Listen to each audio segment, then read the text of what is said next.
What's up, everybody? We're back with another episode of Bullish Chips, where we use a proven and repeatable strategy to make money every day.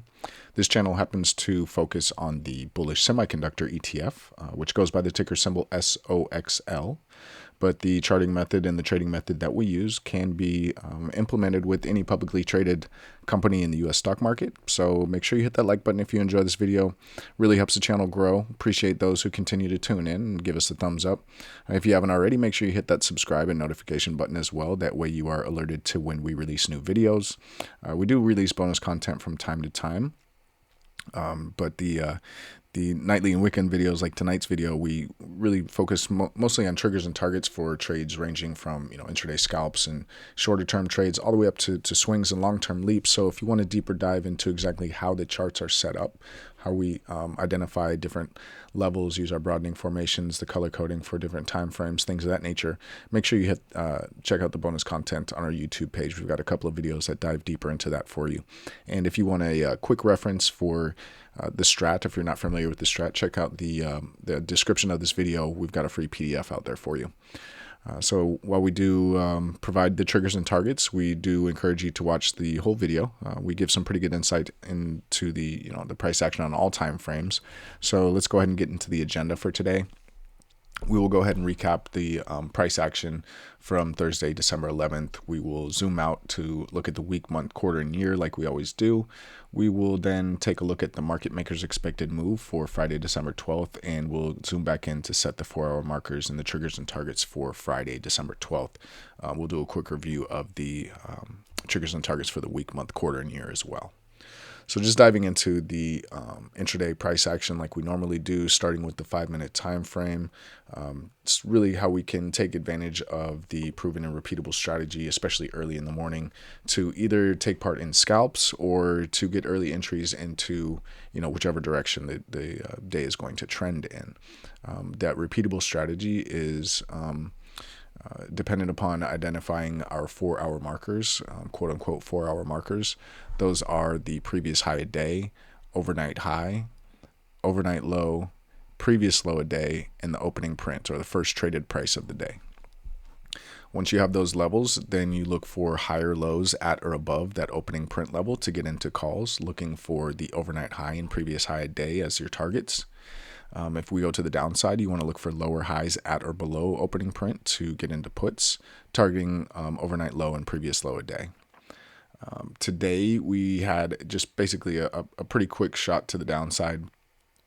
No trigger on the 5-minute to catch the larger move at the beginning of the morning, right? We just went down, 2 down, inside candle, and then went down. So you'd had to have been on the 1-minute chart to get that lower high below the opening print to get that draft if you didn't swing puts, that is. But you can see how we pushed down through previous low a day, even through the last year's 50% level.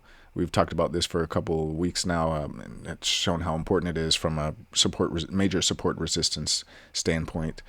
So you can see we pushed down through there, basically caught overnight low, and we're able to push up from there, right? So from a higher time frame perspective, this is looking more like a wick. You got your body here, so kind of a hammerish candle for that first 30 minutes or so. I'm sorry, not 30 minutes, about hour and a half, right? But ultimately, we did end up getting this lower high on the 5-minute. Now, we did take this one. We didn't have as large of a position as usual just because we were already, the overnight action, we were pressed up against this major support resistance level.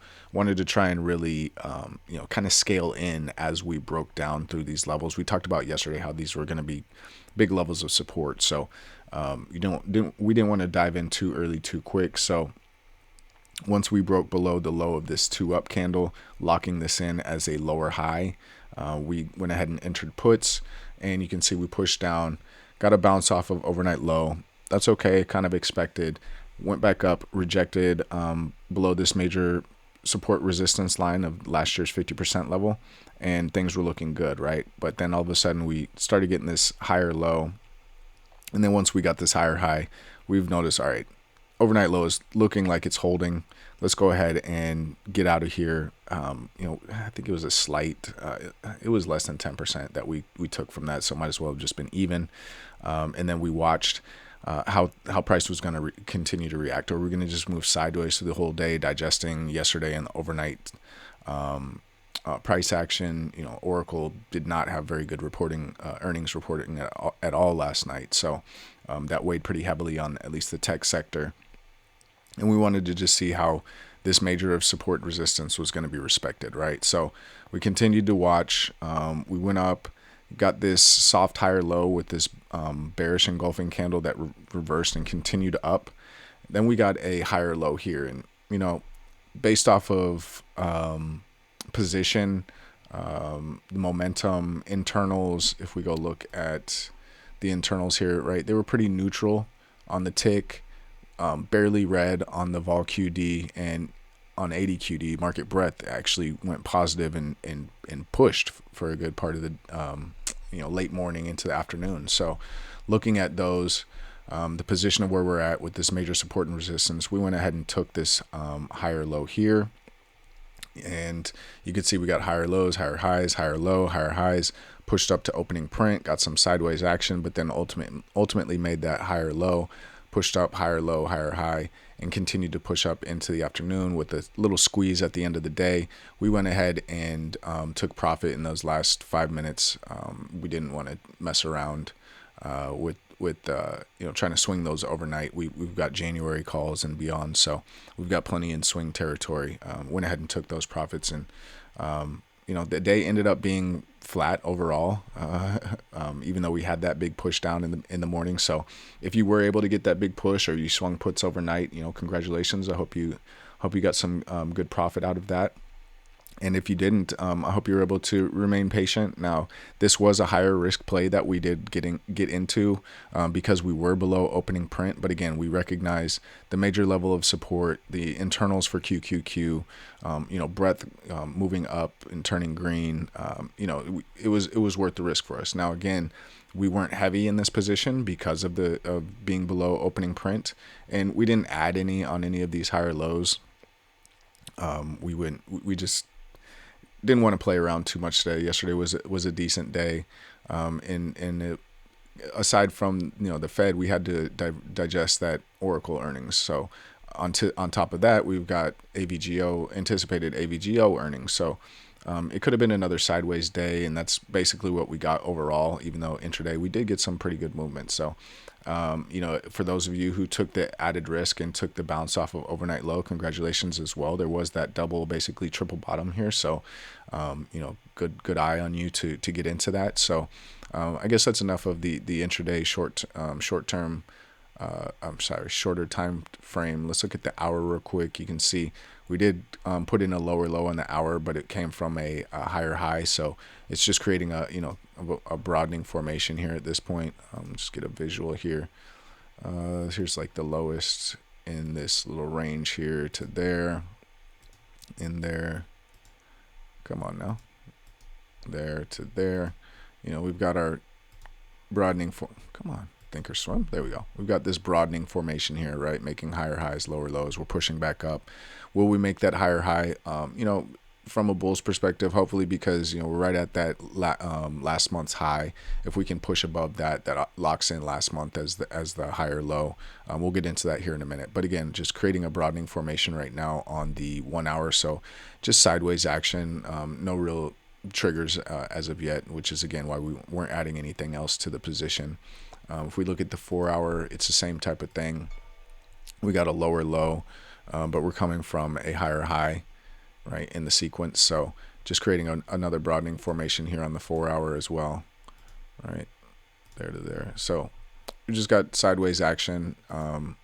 Nothing to, another reason why we don't want to get too heavy into our new positions at this time. We're right up against last year's 50% level. That major support resistance. So you can see here it was resistance, support for a couple days, fell back through, resistance. Now trying to make that support again. Now we did push through, but it was a big wick. So obviously bears they tried, but the bulls bought it back up. So is this now going to be a more solid level of support? Hopefully so for the bulls. We also closed above the week flip, right? So the week is still green. So if we look at the upper left-hand part of the chart here, we've got the time frame continuities. We've got the week, the month, the quarter, and the year. They're all green. So again, things are more bullish than bearish, neutral at worst. All right, that's how we look intraday. Let's go ahead and zoom out a little bit more. Look at the week, right? Put in that higher low a couple weeks ago. We still got to get that higher high on the week for me to feel good about swinging, adding more swing plays, right? Even if we're looking at February and March right now for more of a midterm, short-term swing, still not ready to just quite get heavy in those positions at this time until we make that higher high. Once we make that higher high, then this is truly locked in as a higher low followed by a higher high, therefore continuing the uptrend pattern.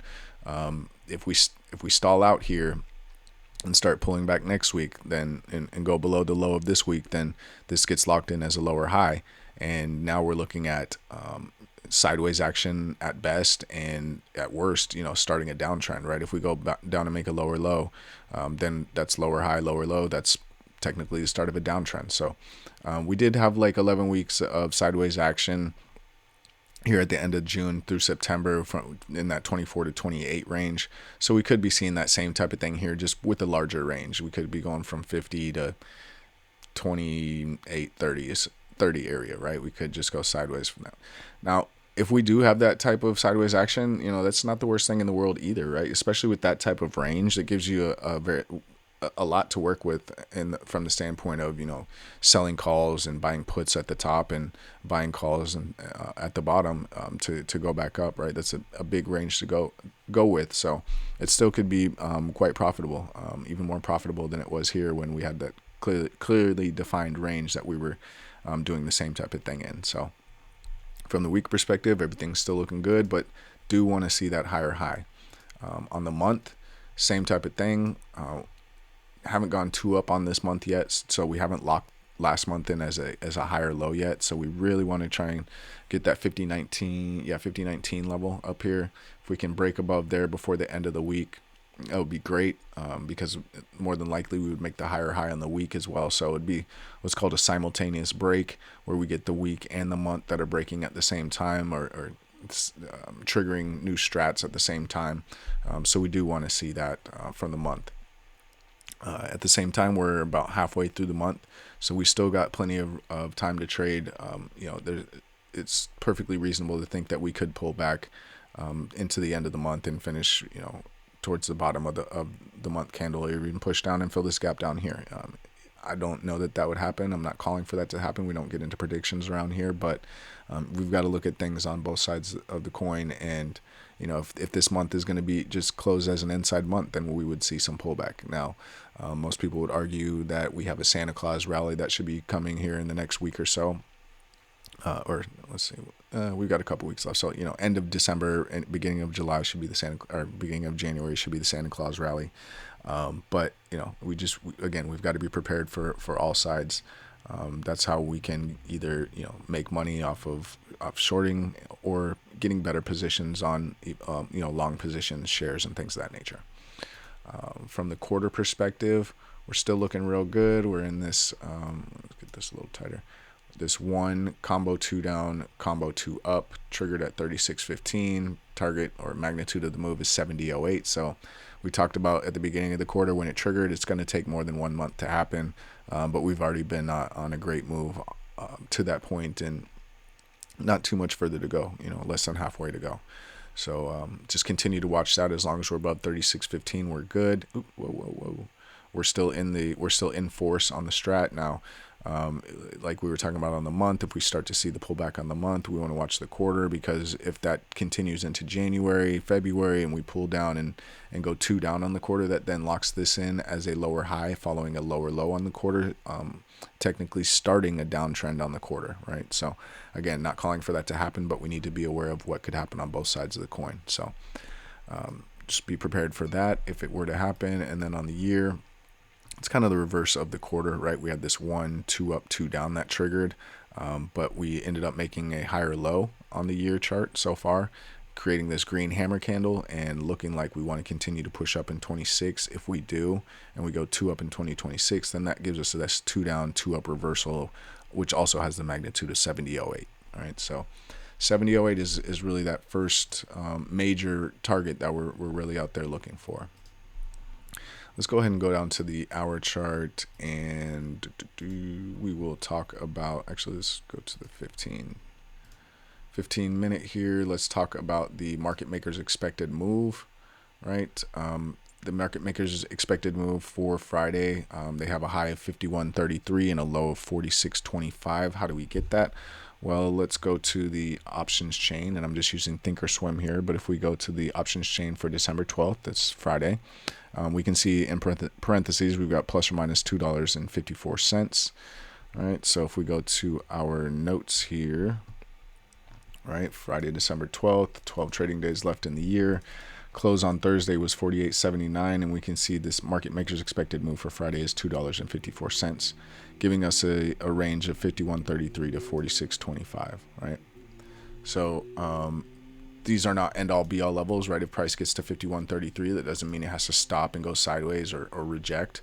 It just means that 70% of the time the market makers are right and price will stay within this range. So you do want to keep that in mind when talking about triggers and targets, especially on the intraday scalping and just day trade perspective, because that will come into play, whether you like it or not, right? Intraday, it doesn't, you don't have to stop it. Price doesn't have to stop there, but maybe that's a spot where you take some profit, scale out a little bit, maybe, and leave some runners at that point. Or if things are looking good, maybe that's a spot where you scale in, you start adding more contracts, right? Once you get some sideways action there, maybe scale in before you get the continued pop to the upside. But it's just, these are levels that you want to know about.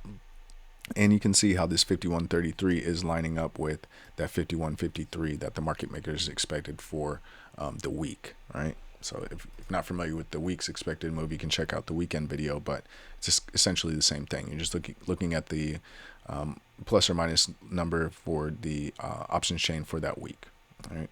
And since there's only one day left in the week, when looking at that, this is just for tomorrow, obviously, right? Which is Friday. So we can see on the charts, let's just go back to those real quick. We've got pretty decent range, right? 51.33, 46.25. So we could see some volatile action again, right? We've got AVGO's earnings tonight after hours, so look for a price action to go in either direction. Probably have a pretty expanded overnight range as well, right? Now, when we're looking at the that's today's. If we're looking at the charts, getting prepared for tomorrow, we'll just take a look at the. Let's get everything in the chart there. Okay, there we go. Just looking at the scalping perspective first, like we normally do. If you're trying to get an early morning play or try and get an early entry into the direction that the day is going to trend overall, this is what we're looking for. Again, we're looking at the overnight high, overnight low, previous low day, previous high day, and opening print, right? And with those, we were looking for calls for if we get higher lows at or above opening print. We're looking for puts at or below opening print, right? So let's bring out the right tool here, and let's just say we get, come on now, Thinkorswim, there we go. Let's say we get some pretty volatile overnight action. We've got a range here, and then we open tomorrow in the middle of the range, right?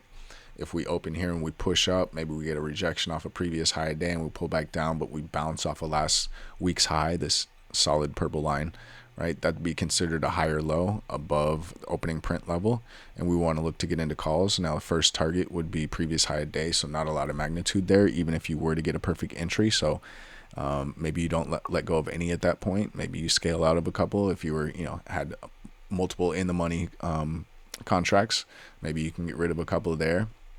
But ultimately, the target from the repeatable strategy perspective would be the overnight high. Now, you could go above overnight high, and we'll get into those triggers and targets here in a second. But from this proven and repeatable strategy for, scalping intraday, especially early in the morning, or at the beginning of a movement of a larger move for the day, looking for higher lows at or above opening print, or you're looking for lower highs at or below opening print. And if that's the case, you're getting puts looking for overnight low and previous low a day.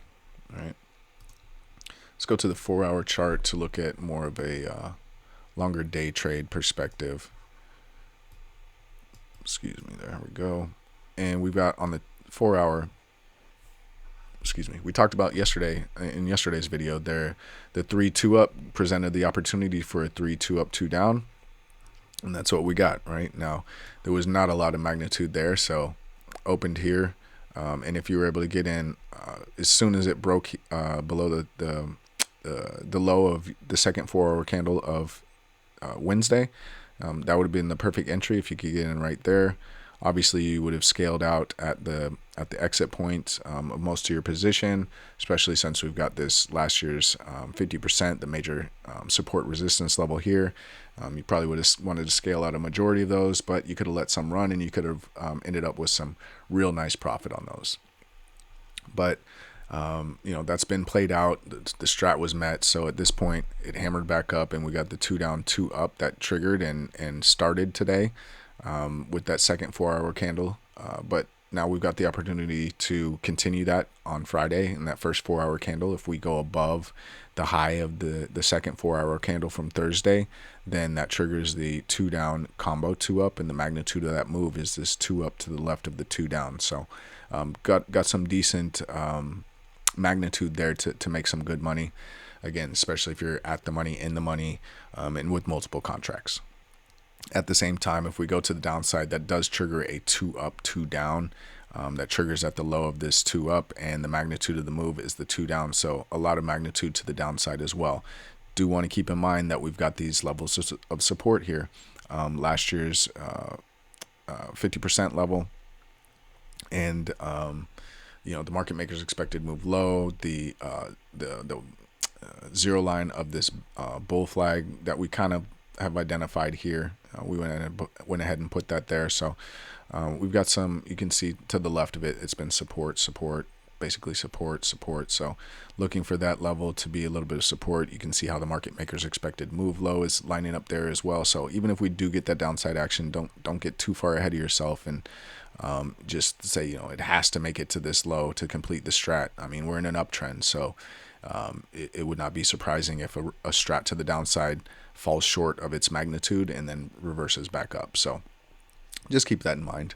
On the day chart, right, we had the 2 down today. Now it did make a lower low, but we're coming from a higher high. So if we do go 2 up tomorrow, we breach the high of Thursday, then that triggers a 2 down, 2 up, magnitude being the high of the 2 up to the left of the 2 down. So that 50.09, not 50.19, 50.09 would be the magnitude of that move.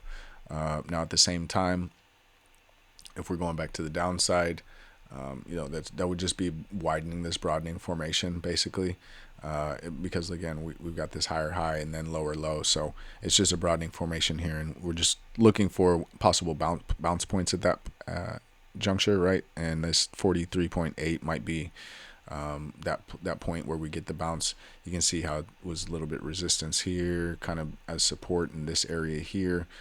It is the 100% fib extension of the bull flag from the April 7th low, so very reasonable to think that if we get more pullback, we could see a bounce around this area, right? Maybe we wick through it and then hammer back up, but 43.80 would be my point of interest on the downside. Let's go ahead and go to the notes so we can look at just the hard numbers, right? Again, we talked about this for December 12th. There'll be 12 trading days left in the year. We know where our gaps above and gaps below are. Obviously, we closed that one gap below earlier today, so that's off the board. We know from a scalping perspective, we're looking for higher lows at or above opening print to get into calls, and lower highs at or below opening print to get into puts. And on the 4-hour time frame, there's a possibility of getting a 2 up, 2 down, triggering at 43.17 with a magnitude of 44.66. If we do get to that 44.66 and we've got momentum, say AVGO reported bad earnings and bad guidance, and we have overnight we've already tanked, and then in the morning people decide to start selling more, we've got this extended target of 43.76 as well. On the flip side, if we push back to the upside, On the 4-hour, we've got a two down combo 2-up, right? It'd be a 2-up 2-up, but in the larger scheme of things, it's a 2-down with the combo 2-up. That would trigger at 48.90 and has a magnitude of 50.09. Now we do have the extended targets of 50.61 and 51.53 out there for us as well. If we get some momentum to go into the upside, maybe AVGO reports great earnings and guidance, and we're just screaming, then we've got these extended targets out here. At the same time, on the day, if we go to the downside, that gives us a 2-down continuation, triggering at 44.66. So still a ways to go to even trigger that. But if it does, we've got our extended targets of 43.15, 42.03, and 41.47 for the day chart. At the same time, to the upside, we would lock that 2-down in with a 2-up, triggering at 48.90. with the magnitude of 50.09. And then again, if we're really rocking, we've got the extended targets out here for you. Now on the week, we're green. We're still barely in force, right? 48.79 is our current price, and the trigger for the combo 2-down, combo 2-up was 48.05. So we're close to being not in force anymore. But because it is triggered, we do have magnitude of 50.19. So hopefully we can push up and reach that magnitude, which would also help it knock out the higher high on the week chart, and it would trigger the 2-up on the month chart as well, locking in last month as a lower high. Higher low. So getting that simultaneous break, right? So we won't go back to the charts. We looked at those enough, but on the month, right, that 50.19 that we were talking about, the magnitude there, right? That's the trigger on the month. So that's that simultaneous break that we were talking about. And although there's not a large magnitude on that move, it is a very clear entry, very clear exit, and again, would lock in a higher low on the month chart. On the quarter, we talked about the one combo 2-down, combo 2-up that we're in. As long as we're above 36.15, we're good. Magnitude is 70.08, but we know it's going to take some time to get there. So these levels here are possible reversal points, or possible points that we might move sideways for a while, or just points where you want to add to your position, right? Because that magnitude ultimately is 70.08 on that move. So as long as we're above 36.15, then 70.08 is that target. And on the year, we talked about we made a 2-up 2-down, but we ended up making a higher low and making a nice green hammer on the year, just looking to finish at the highs of the candle. That way we can get that 2-down 2-up triggered next year, which also has that 70.08 magnitude as well. All right, so there you have it. Those are your triggers and targets for everything from a scalping perspective all the way up through the 1-year chart. Hope everybody enjoyed it. We tried to jam in as much information as we could without taking up too much of your time. So if you don't mind, go ahead and give us a thumbs up if you made it this far. Again, it really helps the channel grow. Really helps us understand our reach and how we're helping people. So, the channel that we've got is free, no membership or anything like that, membership fees or dues or anything like that, right? Just a free channel, trying to give out as much free information as possible. So we just ask that you give us a thumbs up in return, and we hope that everything is going well for you out there in the markets. So we'll go ahead and finish up today's video like we normally do. If you're watching this Thursday night, we hope you get some good rest tonight and wake up refreshed tomorrow. If you're watching this Friday morning, we hope you got some good rest last night and you woke up feeling refreshed today. And we look forward to getting out there and trading with you.